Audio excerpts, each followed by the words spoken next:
Tired of the same old playlist? Let Hitmix 88.9 WEIU be your source for your favorite throwbacks and today's biggest hits. No skips needed. From deep dives on local topics, a lively morning show, and EIU Panther sports, we've got your back 24/7. And we're not just hitting play, we're building futures. Because behind every mic is a student making moves. It's your music, your station, Hitmix 88.9 WEIU. A candlelight vigil recently happened at the Family Worship Center in Charleston, where members of the community honored those whose lives were impacted by substance abuse. Nakari Drum has experienced firsthand the dangers and challenges associated with addiction, dealing with everything from the social and emotional instability that substance abuse enables to navigating the unfortunate reality of overdose. Today, she's in recovery and is working to help others through sharing her story. That was actually amazing. At first, I was really nervous to speak because there were so many people, but then afterwards, when I had all these people, coming up to me and telling me that I did such a good job and realizing that I actually reached, a lot of people that I wanted to help, that felt really good. The Candlelight Vigil was hosted by the Coles County Recovery-Oriented Systems of Care, a program that helps address substance abuse within communities. Ross coordinator Dana Tells says the event is significant for those struggling with drug addiction and family and friends who are impacted in the process. It was great to see everyone gather together and remember those that we've lost. It's a very emotional event. This really shows that our community is recovery friendly, and you are not alone if you're suffering from substance use. Logan Walters also spoke, sharing the struggles he faced in recovery. Logan says he believes it's important to establish and maintain a local support system. Here in Charleston, we have a great recovery and sober community. So when you first get into recovery, you're gonna see people that you kind of wondered where they went, and what happened is they got clean and they live their lives now. I fully believe in whatever helps anyone, whether that be meetings or journaling or praying, like all of those things, definitely reach out, to other people that have made it. In Charleston, I'm Gerard Singleton reporting for WEIU News Watch. Go, go. Good help. Watch that back. Kyle Sheldon.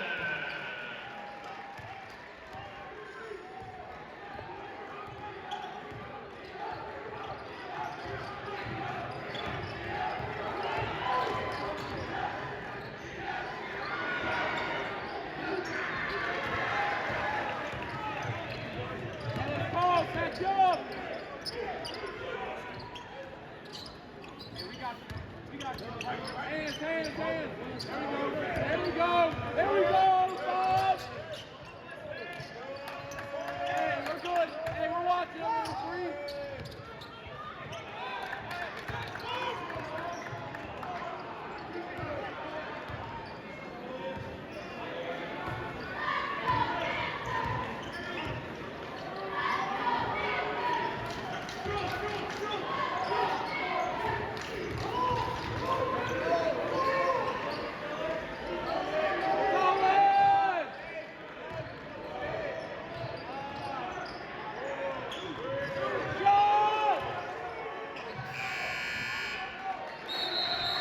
That's a shot clock violation. Panthers call.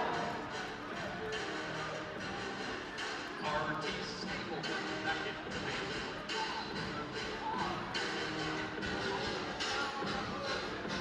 Let's go, Blue! We need to stop, Blue! Hands! Hey, we're watching, Kate. We're watching. Oh! Charles, keep going. Go! Hands, Kate! Let's go! There we go!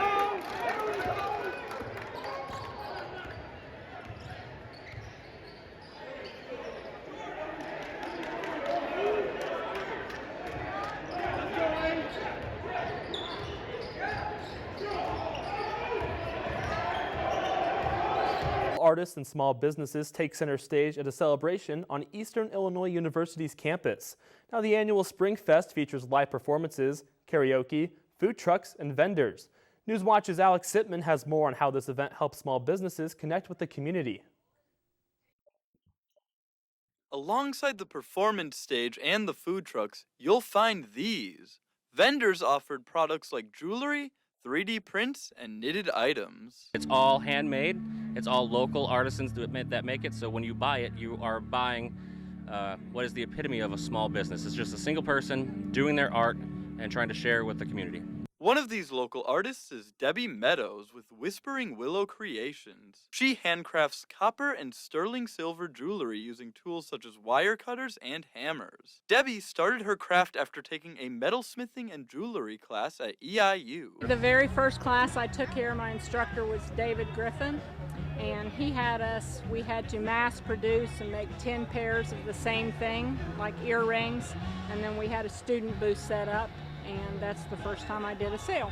Brittany Kelly with Crochet Me Not learned to crochet at age 7, and last year she found success here. Springfest was my first ever market last year, and I sold completely out on like the second day. Brittany believes Springfest has done a lot to help her and other small businesses. I think Springfest brings in so many people, and having a small business, word of mouth is so important. Getting your name out there, and Springfest has really done that for me and broadened my horizons, and so I really appreciate that. In Charleston, I'm Alex Sitman for WEIU News Watch. Dog, dog! Good help! Watch that back! Kyle Sheldon!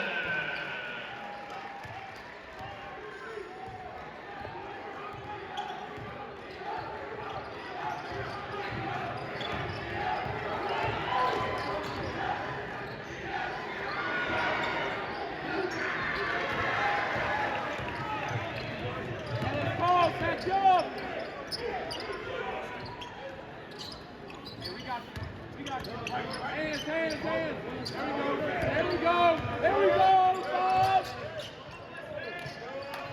Hey, we're good. Hey, we're watching number 3.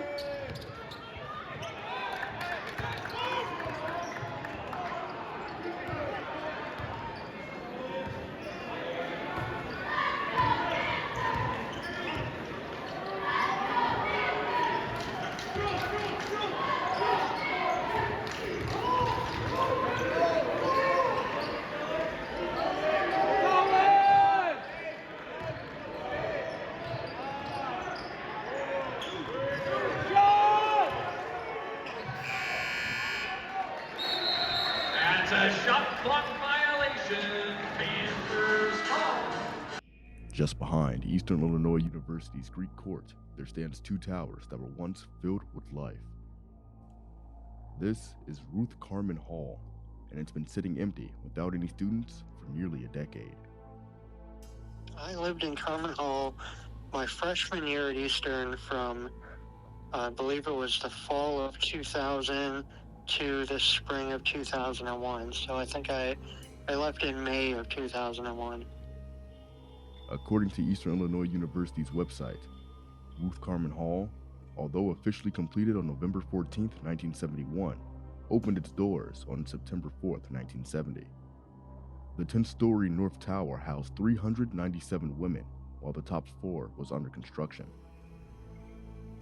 In the fall of 1971, Carmen Hall became one of the first co-ed buildings on Eastern's campus when the 9-story South Tower opened for male occupants.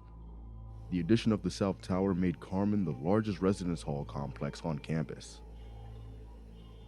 And this is Ruth Carmen, the first former EIU student to have a building dedicated in her honor.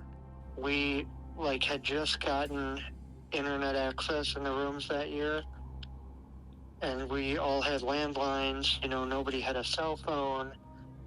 So basically it was all, people just kind of came in and out of rooms and, came in to see how's it going, you want to hang out, that kind of thing. And people would go to each other's rooms and watch movies and stuff like that. Everybody was a freshman, so nobody was 21, of course. And people would go to house parties and stuff. But if you weren't really into that, then a lot of times people would kind of sit on the stairs in front of the building and talk and smoke and just kind of, gossip and watch the drunks roll in. But what led to the closure of this building?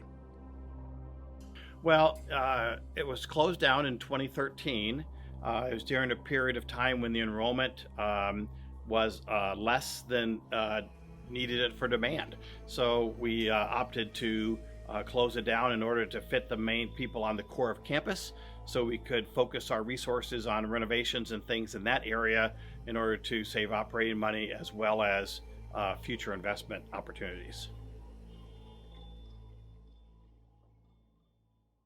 Right. This Carmen was built and occupied in 1970.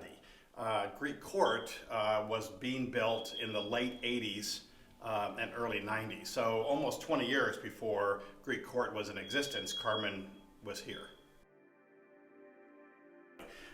In these environments, a lot of piping, like a lot of heat pipes have asbestos insulation around them, and it's encapsulated. So it's not, airborne, so it's not a problem. It's just encapsulated. And some of the floor tile is the same, but again, it's what's called friable, which is airborne, so it's not a health hazard in any way.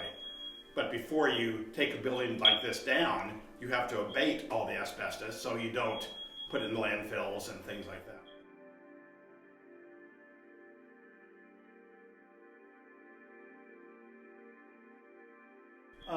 Well, first of all, you still have to run ventilation systems so you keep air moving. And, we don't have mold growth and things like that. I think one of the biggest misconceptions is that, oh my gosh, there's mold everywhere, you can't go in there. Well, obviously that's not the case. And that's because in the winter, we warm it to enough degrees so it stays inhabitable. And then in the summer, the outside, we cool it just enough to keep the humidity down so you don't have mold issues and like that. So it looks, it's obviously dirty because we don't clean it, but it's still a building that's not any kind of a biohazard.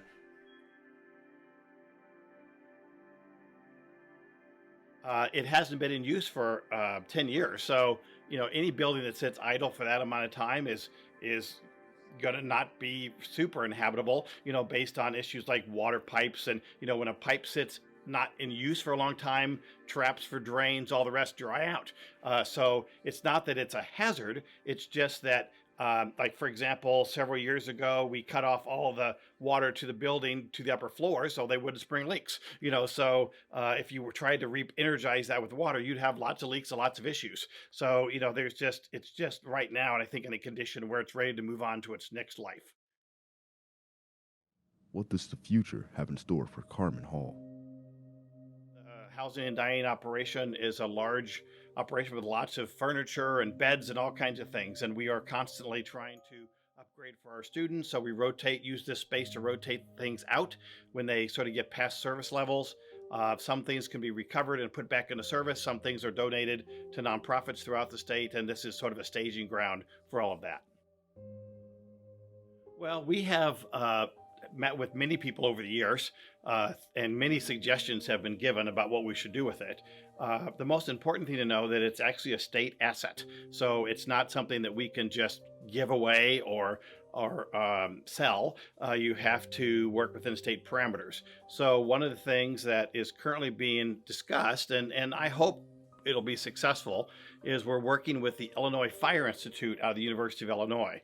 And they run a national, worldwide training program where people come in and learn how to deal with all kinds of fire situations, and talk to the Fire Institute about actually having this become a training facility for them.